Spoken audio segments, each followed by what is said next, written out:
clarity and transparency from the APD.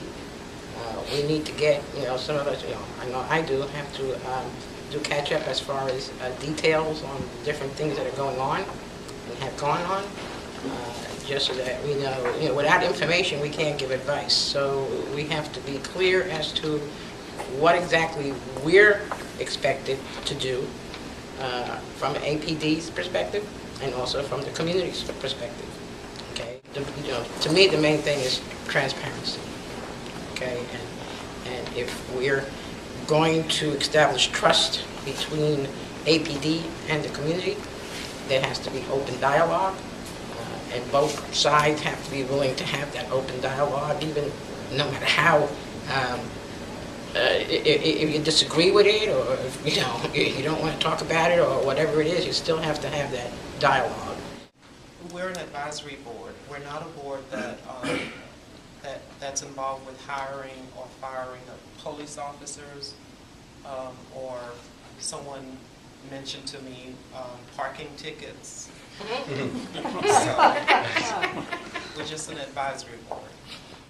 We're not the Citizens Review Board. We don't have subpoena power. We can't look at personnel records. We can't look at, we don't get to recommend hiring and firing, but we certainly can make our voice very loud and very clear as to good things and improper and bad things. That helps. One thing I do not want these meeting spaces to be is for us to get caught up in parliamentary procedure, or who's going to, I really want to have as much time as we possibly can for what's going on in the community, how we can build trust and a relationship between the police department and the LGBT community, and educate them about our unique needs, and just how to be together in community better.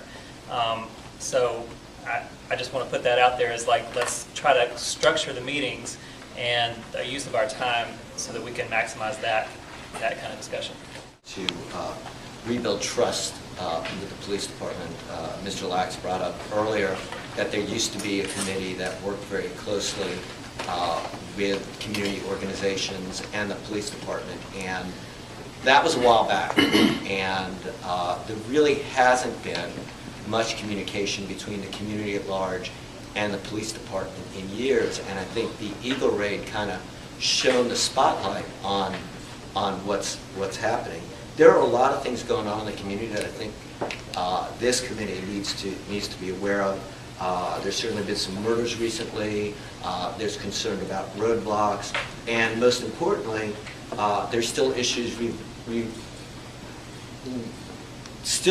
concerning the Eagle Raid, and I think we need to make sure that the police department is prompt in investigating this, that it is cleared up, it is investigated, and the community needs to be certain that the APD is being honest, transparent, and responsive to the community's concerns. I know there's been a good amount of work done, but there's still a lot of suspicion in the community. Most importantly, I think this committee needs to make sure that that never happens again in our community. When I served on the Police Chief Search Committee, there's certainly plenty of other communities who have issues with the police department and things that have happened. Our community's been strong enough to bring these issues to the limelight, and I think we have a real opportunity to ensure that this doesn't happen again. We talk a lot in the town hall meetings and today about building bridges with the police department. I want to see, at least one of my reasons for being on this committee is making sure there are a lot more open and out officers out there. That was presented to me in terms of this committee is advisory.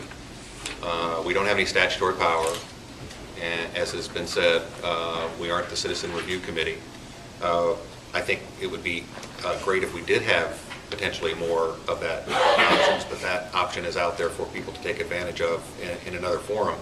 So my thought about this is that I'm taking them for their word at this point that the police department wants our advice as representatives of the LGBT community as to how to do a better job and how to represent our interests better. So again, I think Philip said it best.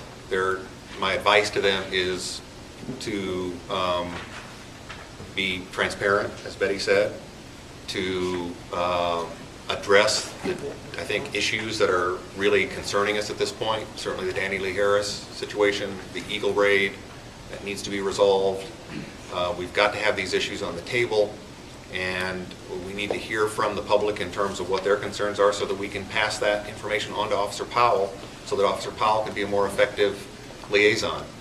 Again, if words are important, her job is to be the liaison, ours is to be the advisory board.